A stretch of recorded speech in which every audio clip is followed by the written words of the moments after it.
Hey guys, what's up? It's Kristen. Welcome back to my channel. If you don't know who I am, and this is one of my first videos you're watching, I am a T6 paraplegic and I have lost over 100 pounds since my injury in 2020. And this channel is basically just to motivate other people to lose weight, do whatever. Mostly for paraplegics. That's obviously, I just want to help inform other paraplegics that maybe don't know the stuff that I know about being paralyzed. When I became paralyzed, I dove straight in and was like, all right, this is my life now, so I need to figure this out. Trigger warning, major trigger warning. I'm gonna be talking about bowels, bladder, pee, poop, all that stuff in this video. So if that's not something that you want to hear about, please click off. And if you're gonna be weird about this topic, just go be weird somewhere else, not in my comments, please. Anyways, so today is a video that I have been wanting to make. This is a video that I've been wanting to make for a really long time because this is something that I majorly struggled with in my injury and I still struggle with to this day. Bowel and bladder management. What a cute topic.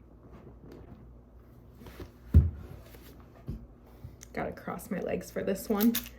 Serious. This is something that I really struggled with, especially in the beginning, and still to this day I still do struggle with. So if there's any paras or quads that can help me with the issue that I'm going to bring up that I still struggle with, please feel free to comment it below, because it is something that I'm lost, and I don't think my doctors are going to be able to help me with this one. So basically, when you become paralyzed, your bladder and your bowels lose function, obviously, because you're paralyzed down there. So you can't like pee or poop on your own.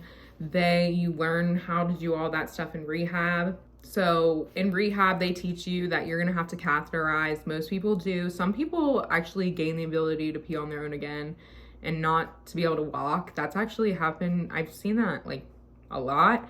People will gain that ability to pee on their own again.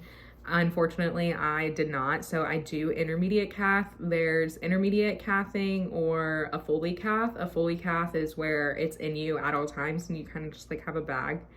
And then intermediate cath is like you cath when you use the bathroom. It's usually like every 4 to 5 hours, and then you just, They also teach you about bowels.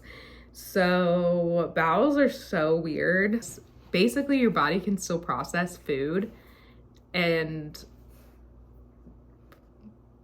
make it go through you, but you can't actually like physically push it out. So that's where laxatives and suppositories come in. That was something that I was introduced to in rehab. I don't use those anymore because I don't need them. And unfortunately, this is something that's very not known about in the spinal cord injury community, I think, is you don't need laxatives and suppositories to use the bathroom. The nutritionist that I learned all of my stuff from when it comes to my injury and being a paraplegic and nutrition, I am going to link her information below. Her name is Famitah. She lives in New York, I believe. She has a whole weight loss program. It's not something that I chose to do, but I definitely like highly recommend it. If you don't do her weight loss program, at least like follow her social media, follow her podcast, follow all that stuff, because it's really great, the stuff that she's doing and showing people that you don't need laxatives and all this stuff. The number one thing that kicked off my weight loss journey, and trigger warning because I'm about to get real, like real, I was literally shitting myself. As a 24-year-old woman, I was shitting myself, and that was so embarrassing and felt so dehumanizing. And I would see all these other paraplegics that I knew online, like going out and doing stuff, and I'm like, they go out every day, like they're not worried to leave the house that they're gonna have an accident. Like there must be a way. There must be a way that people can do this and can be paralyzed and not have these accidents. Like, what's going on? After watching Famitah's stuff and really like just diving deep into her content, I realized that Having a neurogenic bowel means you're just really constipated. That's it. You're just really fucking constipated, and you just need a lot of fiber and other gut nutrition. I can't even begin to explain to you how grateful I am that I found her content, because not only did I lose weight, but I haven't had an accident in over a year. That's like really big for somebody with a spinal cord injury. I just take care of myself now and eat well, and I can use the bathroom. It's that easy. And I don't take laxatives. I do use a suppository, but that's just so I don't like hurt myself down there, if you know what I mean. Also, on top of that, it doesn't take me over an hour to use the bathroom every day. So there's that. So if you are somebody with a spinal cord injury, you've had your spinal cord injury for a while, you probably know about Botox injections. So if that's the case, you can just skip past this part, because I'm just going to talk about that. I was having accidents, basically, to get down to the gist of it, I was having accidents from nothing. Like, I would literally chug a glass of water and I would have an accident, because my bladder could not hold more than 200 cc at a time. So I was basically just having accidents all the time. I would think that it was a UTI, but it was really just my bladder just like couldn't handle it. So eventually I did end up getting the Botox injections.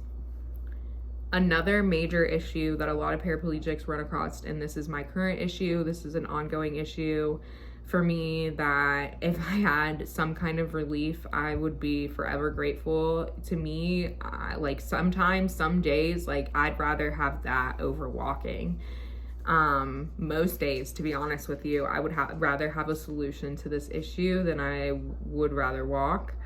And that's my urinary tract infections. When you become paralyzed, since you are cathing, you are prone to getting urinary tract infections. I get them all the time. It doesn't matter like what I do. I will take a lot of preventative measures, but unfortunately I still get them, and it's probably, I don't know if you can tell, my voice and tone has completely changed just because it's such a like frustrating part of my injury.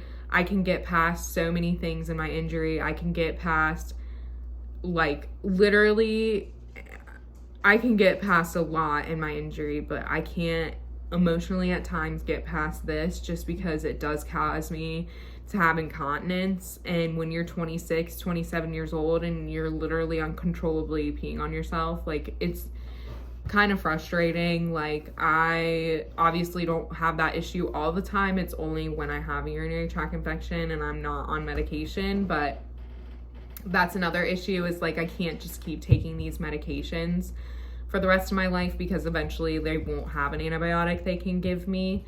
And so basically, I, for the past 2 years, have probably had over 40 UTIs. And yeah, I don't have any kind of relief. I am kind of just like going at this on my own. I do have an appointment with a new OB and urologist tomorrow, so I'm really looking forward to that, to see what they have to say, what they have to recommend. But basically, I've exhausted all my options and I've just been kind of on my own. I've had a lot of doctors like off-put me. I've had a lot of doctors like tell me I'm wrong and I don't know what I'm talking about, that I don't have a urinary tract infection. It's been a really like anxiety-filled, frustrating process that I wouldn't wish upon my worst enemy. I have tried every little trick of the trade in the book. I just am prone to getting them. It's just made it really difficult to deal with, and I don't really know what the solution's gonna be for me, but we're working on it. It's a work in progress. I am not giving up, because I know that if I can fix my bowels, if I can literally stop myself from literally shitting my pants, then I can definitely do something about this whole issue that I have. But if I ever have a solution, I will definitely make another video about that if I ever have a solution to that problem.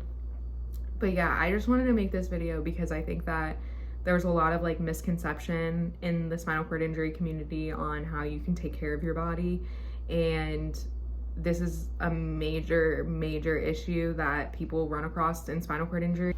Any person that I talk to that has a spinal cord injury, and I can tell when they have that problem of having accidents, especially bowel accidents, and they don't want to leave their house. They don't want to go do fun stuff because they're afraid that they're going to have an accident. And I don't blame them, because that's exactly how I used to feel.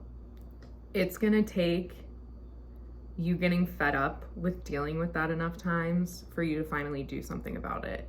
But when you get to that point, if you have any questions, please reach out, because that, to me, as a female and as a young adult female, it really hurt going through that. It really hurt not having control over my own body. But yeah, that's it for this video, guys. I appreciate if you're still here and you're still watching. Thanks for watching. I just wanted to give a little video on that, because I know this is something that's really important. It was something that was really important to me. And when I did find Famitah and I found out all the little secrets that she had, I literally thought I found the key to life, because I started losing weight. I didn't have to take laxatives anymore. I didn't have accidents anymore. And it just felt like I found the key to life. So if you guys are struggling with that as a paraplegic, quadriplegic, definitely give her a follow. I'm going to put all of her socials below. Other than that, that's it for this video, guys. Thanks for watching. Bye.